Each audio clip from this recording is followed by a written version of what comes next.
This is the third lesson in the second module, the performance. In this lesson, we're going to be talking about your responses. Responses are simply how you answer questions that are asked during the interview. So let's dive right in.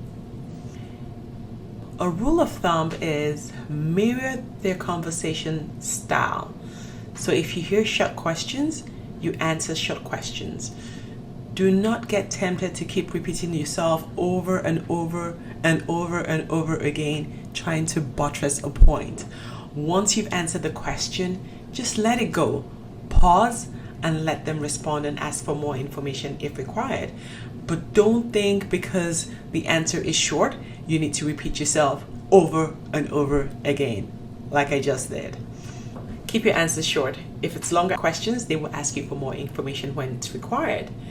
So how do you answer behavioral and situational questions? So we already went through this when you were preparing.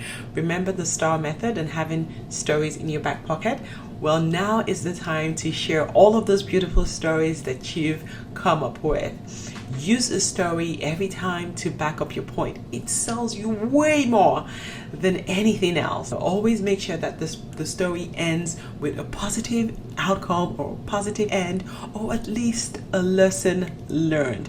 Stories, stories, stories. I can't buttress that point enough. Another thing you should watch out for is your speech. So some people speak really quickly, like I do. I know I do. So make sure that you're conscious of that.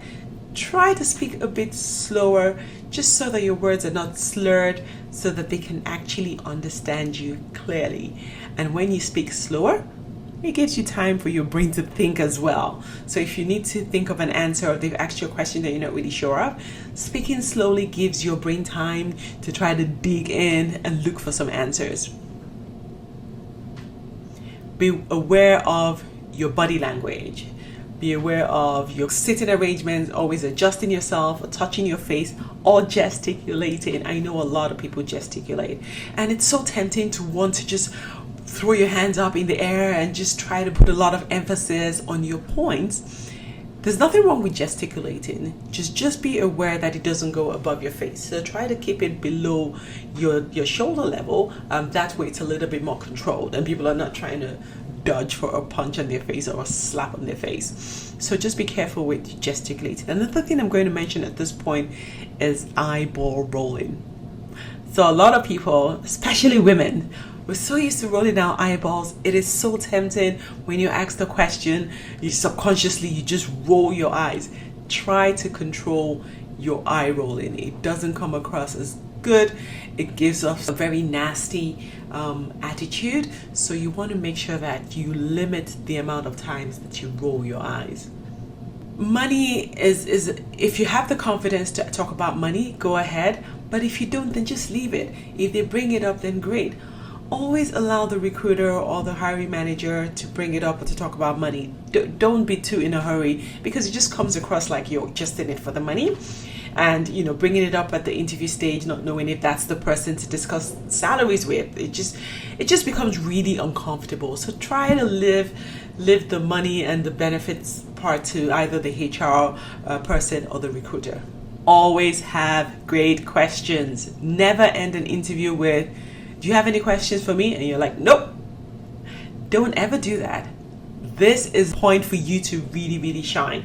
This is a point for you to show that you've done your research about not just the company, but about the person who's interviewing you. So this is the time where you can engage in some conversation and ask them, so you've been here for 5 years. Like, how have you found it?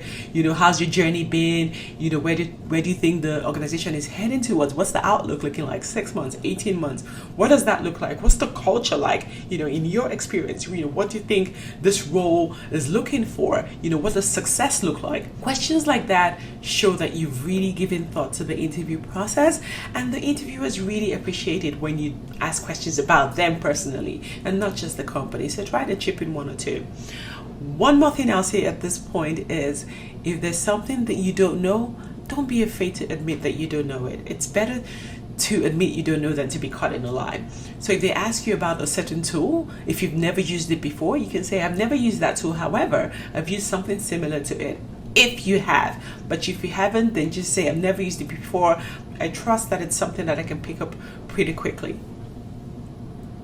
So the last thing I'm going to say on responding and managing the interview process is a great interview will always go off script and become conversational.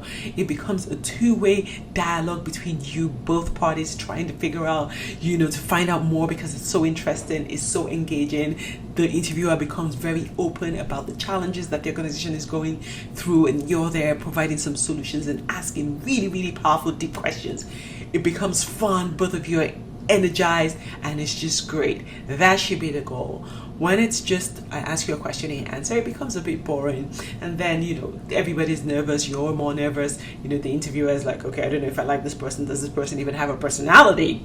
So try to control the interview and make it go a little bit off script so that it's more relaxing and it's more conversational. You'll enjoy it better that way. So those are just a few tips on how you can answer and respond to interview questions. And that brings us to the end of lesson 3, and I will see you in lesson 4.